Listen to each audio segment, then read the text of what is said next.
بسم اللہ الرحمن الرحیم۔ کل نماز سے متعلق اور مسجد سے متعلق کچھ بات ہوئی تھی، اسی سے متعلق مزید بھی کچھ باتیں ہیں۔ ایک بات یہ ہے کہ مسجد میں جب ہم آتے ہیں تو مسجد میں کہاں بیٹھنا ہے اس کے بھی آداب ہیں، تو اس بات کو یاد رکھیں کہ جب تک پہلی صف میں جگہ موجود ہے تو دوسری صف میں نہیں بیٹھنا چاہیے۔ ہم دیکھتے ہیں کہ پہلی صف خالی ہے، دوسری، تیسری، ایک آدمی چوتھی، پانچویں صف میں بیٹھا ہوا ہے، تو ہر اگلی صف کا ثواب پچھلی صف سے زیادہ ہوتا ہے۔ تو اس کا مطلب یہ ہے کہ ہمیں اجر اور ثواب کی ضرورت نہیں ہے، ہم مستغنی ہیں، ہمیں اجر اور ثواب کی ضرورت نہیں ہے، ہم اس کے محتاج نہیں ہیں، جبکہ ہر وقت ہم اجر اور ثواب کے محتاج ہیں۔ غزوہ بدر کے موقع پر سواریاں کم تھیں اور صحابہ کی تعداد زیادہ تھی، تو کئی صحابہ پر ایک اونٹ تھا۔ آپ صلی اللہ علیہ وسلم کے ساتھ حضرت علی رضی اللہ عنہ، حضرت مقداد بن اسود رضی اللہ عنہ، ان دو کی جوڑی تھی، یعنی تین آدمی تھے، ایک آپ صلی اللہ علیہ وآلہ وسلم اور دوسرے حضرت علی، تیسرے حضرت مقداد، ایک اونٹ تھا۔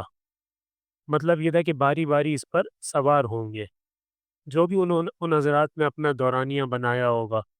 جیسے ہم کہتے ہیں کہ بھئی 1 گھنٹہ ایک آدمی بیٹھ جائے، 2 آدمی نیچے چلتے رہیں، پھر 1 گھنٹے کے بعد دوسرا آدمی اوپر آ جائے، وہ نیچے آ جائے، پھر 1 گھنٹے کے بعد تیسرا آدمی آ جائے، جو بھی دورانیہ مقرر کیا ہوگا، آدھا آدھا گھنٹہ یا 1 گھنٹہ۔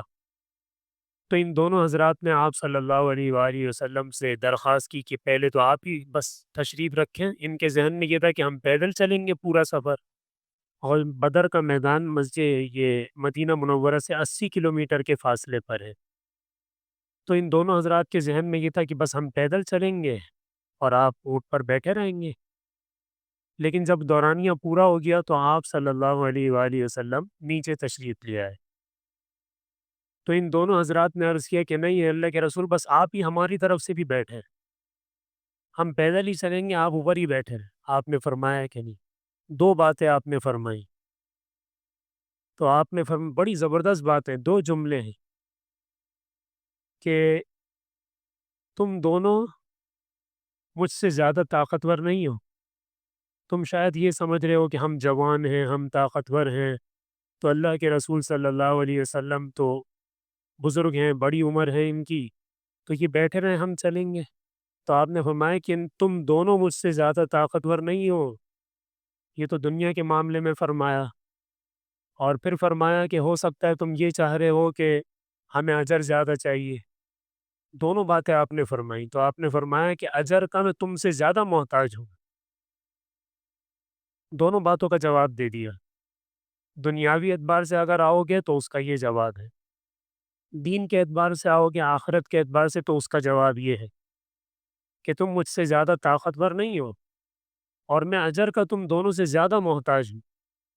آپ نے فرمایا تو میں آنا پڑے گا، تو ہم اجر سے مستغنی بنے ہوئے ہیں، ہمیں اجر کی ضرورت ہی نہیں ہے۔ اللہ کے رسول صلی اللہ علیہ وآلہ وسلم فرما رہے ہیں مجھے اجر کی تم سے زیادہ ضرورت ہے، اور ہم کہہ رہے ہیں کہ ہمیں اجر نہیں چاہیے، ہم تو 10ویں صف میں بیٹھیں گے، 8ویں صف میں بیٹھیں گے۔